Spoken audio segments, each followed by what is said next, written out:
ओम नमः शिवाय। सभी भक्तों को जय श्री राम।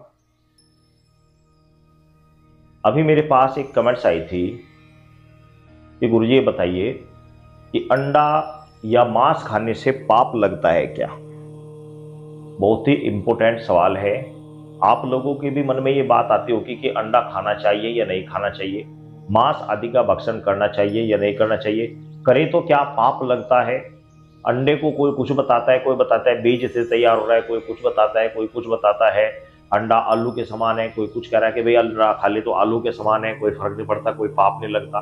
तो क्या ये बात सही है नहीं है, इस विषय में मेरे पास कई बार मैसेज आ चुके हैं। तो मैं आपको एक बात क्लियर कर दूं, अंडा वो जीव देते हैं जिनके कान नहीं होते। जिनके कान नहीं होते वो अंडा देते हैं, जिनके कान होते हैं वो अंडा नहीं देते। जैसे कि छिपकली, सांप या चिड़िया, तोते आदि, ये सब जीव जंतु इस तरह के सभी अंडे देते हैं।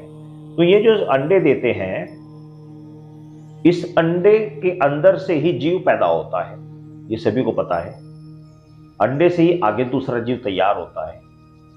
जब अंडे से दूसरा जीव तैयार होता है और उस अंडे को हम खा रहे हैं, मुर्गी का या बत्तख का या कैसा भी, उस अंडे को जो व्यक्ति खा रहा है उसके अंदर जीव है, तो जीव को जब हम खा रहे हैं तो पाप का भागी तो अवश्य बनेगा, क्योंकि हमारे कारण से उस जीव को अपनी जान गंवानी पड़ी। अब आप कहेंगे कि भाई बना तो कोई और रहा है, तैयार तो कोई और कर रहा है, हम तो खाने के निमित्त बन रहे, पाप उसको लगेगा। लेकिन नहीं, जब आप खाने के लिए जाओगे ही नहीं तो अगला बंदा कितना बनाएगा। एक दिन बनाएगा, 2 दिन बनाएगा, अपने आप ही बनाना बंद कर देगा। किसी दुकान पर 50 ग्राहक जाते हैं तो 50 ग्राहकों के आइडिया से वो इतना माल बनाता है, लेकिन उसका यदि दिखाई दे कि तेरे पास केवल 5 ही ग्राहक आते हैं तो वो माल को घटाकर 5 ग्राहकों के लिए तैयार करेगा। तो उसका पाप का भागी तो हम बन रहे हैं ना। तो अंडा खाने से 100% पाप लगता है, 101% पाप लगता है। इसमें कोई दोहराई नहीं, बिल्कुल भी दोहराई नहीं है, क्योंकि किसी भी जीव की हत्या करना मनुष्य के कर्म के विरुद्ध बताया गया है। किसी भी जीव को हत्या करना शास्त्र विरुद्ध है।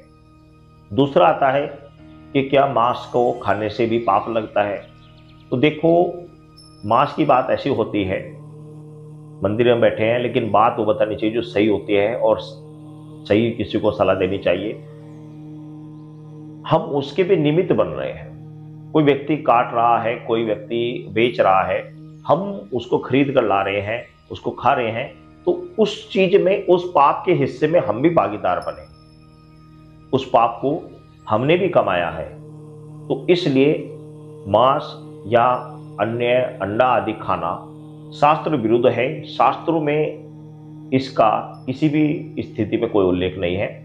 शास्त्रों के ये बिल्कुल विरुद्ध है।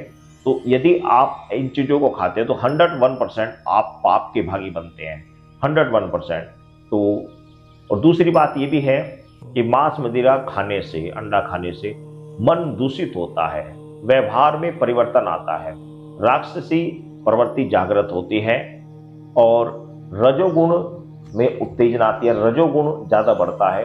तो इसलिए भी अंडा और मांस मदिरा खाना शास्त्र विरुद्ध बताया गया है।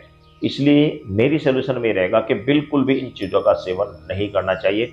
इन चीजों का सेवन करने से धीरे धीरे आपकी शरीर में मलिनता आएगी, आपकी जो बुद्धि है उसके अंदर मलिनता आएगी, आप सत्य और सही विचारों को आप ग्रहण नहीं कर पाओगे, सत्य का निर्णय आप नहीं ले पाओगे। तो इन चीजों का सर्वथा बिल्कुल ही दूर से ही त्याग देना चाहिए। सभी भक्तों को जय श्री राम।